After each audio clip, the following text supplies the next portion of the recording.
A progressive woman once told me that if she was my wife, she'd poison my coffee. I told her if I was her husband, I'd drink it. This is Alan Bordius, host of Their Finest Hour, Monday nights here on Vigilant Liberty Radio.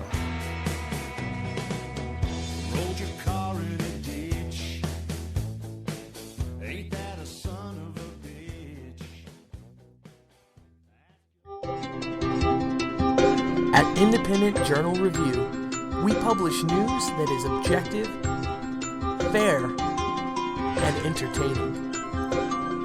As one of the top websites in the United States, it's our duty to bring the absolute best to our readers.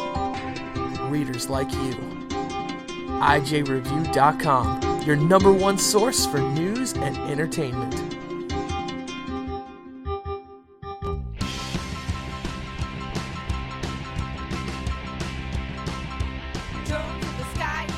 Hi, this is Missy Bordius. Join me as I share my womanly bits on the Conservative Feminist Show, 11 p.m. on Fridays, here on Vigilant Liberty Radio.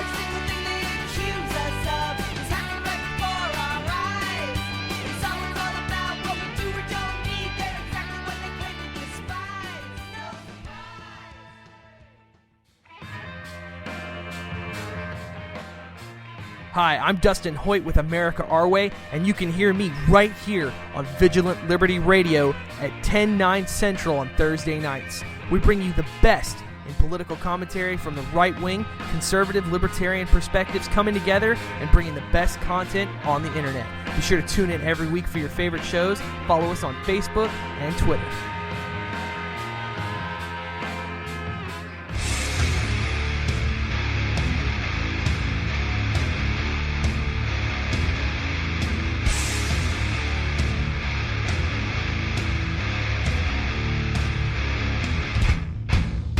This is Chuck Dixon, the co-creator of Bane, and you're listening to Vigilant Liberty Radio.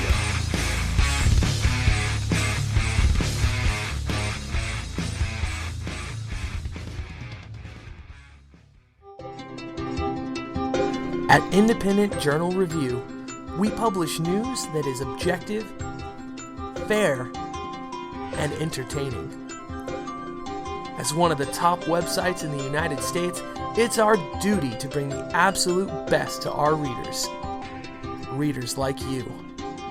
IJReview.com, your number one source for news and entertainment.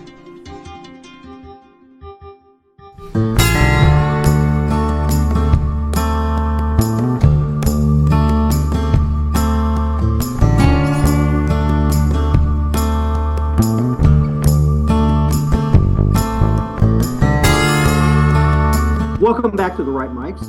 By the way, 412-567-6879 if you wish to weigh in. You listen either live or the podcast, therightmics.us, and also on Spreaker. Follow us on Twitter. I'm guessing, Hausum,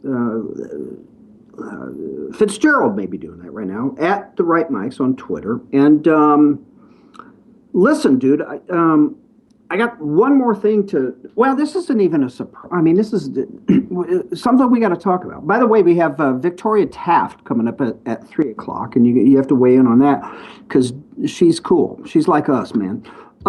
So Hausum, we kind of busted out this beta version, if you will, of yet another venture that we're participating in where we're going to advise potential political candidates on whether or not they should waste the time running for president, right? Right.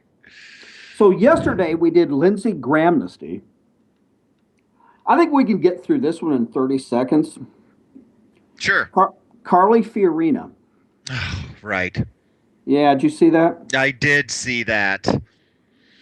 Former failed CEO of HP, failed in her run for governor of California. She said, I just heard this morning, I did not know this, thinking about throwing her hat, or her whatever, in the ring. Should we just tell her right now, I'm sure she's listening, that, Carly, no, don't. Please don't. You're already a loser. You Yes. already lost. You can't even win the governorship of California. I mean, I get it that it's a. It was a Senate run, by the way. It was a Senate race. Yeah, it was. She wasn't running for governor. Yeah, She you're was right. running as a senator. Right. But really, Carly, really. Yeah. Now, I will say this. I've listened to some of her speeches. She's head of this political action committee. Right. That's for conservative candidates, turning out women, this and that. I've listened to some of her speeches. Really impressive. I don't think that. Hey, I was former CEO of HP. And then I lost against a lefty candidate in California, but I should be your president. I can't even imagine how that's even an idea. Well, and listen, when you and I do this, and right now, because it's a beta program, we're doing it free of charge. It's a gratis, just our free advice to those. We're Yes. just proving that we're right, so as to charge exorbitant fees later for this service. Right. But I don't disagree with a lot she believes in. In fact, I agree with more of what she believes than not. But it ain't gonna happen. It's never, ever, ever gonna happen. Yeah. Yeah. The same thing with John Bolton. John Bolton he's excuse me, floating it again this year. He's floated it at least one time before, but it's never going to happen. And I love that dude. I respect the hell out of John Bolton because he says what's on his mind with no filters. That's never going to happen either. If for no other reason that he just looks weird with the mustache and everything. Speaking of which, by the way, I was on Liz Harrison's show earlier today, and tomorrow night, 9 o'clock Eastern Time, on Politica Nerds, this is Jazz Shaw and Doug Manikantas. This guy, Manikantas, this guy gets after me, by the way, on Facebook on a regular basis. But Bolton is actually going to be on his show. Really? Yeah, so people need to tune into that. 9 o'clock Eastern Time, VLR. John Bolton, who's a genius, love the guy. Going to be on VLR tomorrow at 9 o'clock Eastern Time. I had to pimp that. Right. Love John Bolton. I would see him as the perfect sec def or sec state under the Walker regime. Bingo. I don't know. What do you think? Sec state or sec def? You know what? Either one. Maybe Secretary of State, because I think it would carry so much sway within the administration. And I think, I don't know. I mean, that's my kind of, not knee-jerk, but just initial reaction, gut reaction, that Secretary of State, because that dude would travel the world and tell people how it is. Imagine this. We got Clinton, Kerry, Bolton. God. The size of shoes that he has to fill are literally toddler sized. Okay, John, this isn't a tallest midget contest, but yeah, I mean, oh my God, dude. So yeah, no foreign head of state equivalent to our Secretary of State would ever have to wonder what he thinks, because he would tell them straight up. Yep, exactly. Yeah, that's it. I did see somewhere that somebody had suggested, I think it might have been on Facebook this morning, somebody suggested Walker Bolton 2016. Yeah. And I think that's a waste of John Bolton's talent.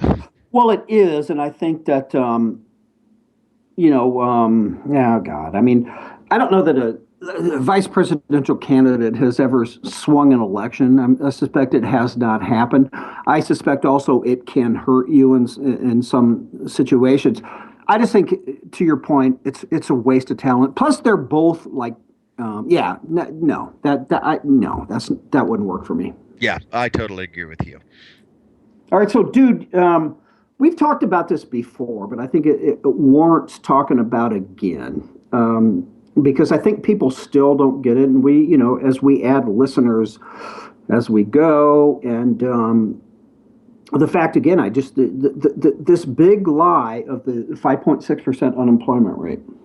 This thing, it's the number one story on trending story on Facebook right now. I mean, it's kind of everywhere, and I think the reason why is because it's not the genesis of it is not some political guy. The genesis of it is the CEO of Gallup Polling. Right. So it's kind of taken it to another level. Here's the idea, folks. Jim Clifton, he's the CEO of Gallup. He just published an article called "The Big Lie: 5.6% Unemployment." I'll read from you the first two paragraphs. Here's something that many Americans, including some of the smartest and most educated among us, don't know. The official unemployment rate, as reported by the U.S. Department of Labor, is extremely misleading. Right now, we're hearing much celebrating from the media, the White House and Wall Street, about how unemployment is down to 5.6. The cheerleading for this number is deafening.